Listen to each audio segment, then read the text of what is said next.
আমরা প্রায় সময় বলে থাকি আপনার শরীরে ব্যথা তৈরির মূল কারণ ইনফ্লামেশন বা প্রদাহ।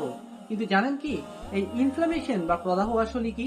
আপনার শরীরে যখন কোথাও আঘাত লাগে বা জীবাণু প্রবেশ করে তখন শরীরের প্রতিরক্ষা ব্যবস্থা সেখানে প্রতিরোধ গড়ে তোলে। আর এই প্রতিরোধ ব্যবস্থাকেই বলা হয় ইনফ্লামেশন বা প্রদাহ। প্রতিরোধ ব্যবস্থা হিসেবে আপনার শরীরের তাপমাত্রা বেড়ে যায়, সেখানে রক্ত সঞ্চালন বেড়ে যায়, এমনকি সেই জায়গাটা ফুলে ওঠে।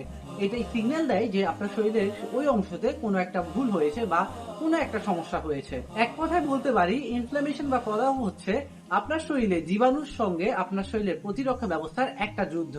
কিন্তু সমস্যা বাধে তখন যখন এই যুদ্ধটা বা এই ইনফ্লামেশন দীর্ঘ সময় ধরে থাকে, এমনকি জীবাণু মরে যাওয়ার পরেও আপনার শরীরে ইনফ্লামেশন চলতে থাকে, তখন আপনার পেশিতে বা নার্ভে একটা চাপ পড়ে, তীব্র চাপ সৃষ্টি হয়, যার কারণে আপনার ব্যথা তৈরি হতে পারে। অর্থাৎ ইনফ্লামেশন বা প্রদাহ মোটেই খারাপ কিছু নয়, এটি আপনার শরীরের প্রতিরক্ষা ব্যবস্থা এবং সেলফ হিলিং সিস্টেম। কিন্তু এটা যখন দীর্ঘ সময় ধরে চলে তখন আমাদের শরীরে বিভিন্ন সমস্যা দেখা দিতে পারে। তাই এটি যেন সঠিক পরিমাণে থাকে তার জন্য প্রয়োজন পর্যাপ্ত পরিমাণ ঘুম, নিয়মিত ব্যায়াম, পর্যাপ্ত পরিমাণ পানি পান এবং মানসিক চিন্তা মুক্ত বা স্ট্রেস মুক্ত জীবন। যন্ত্রণার গল্প শেষ হোক এখনই।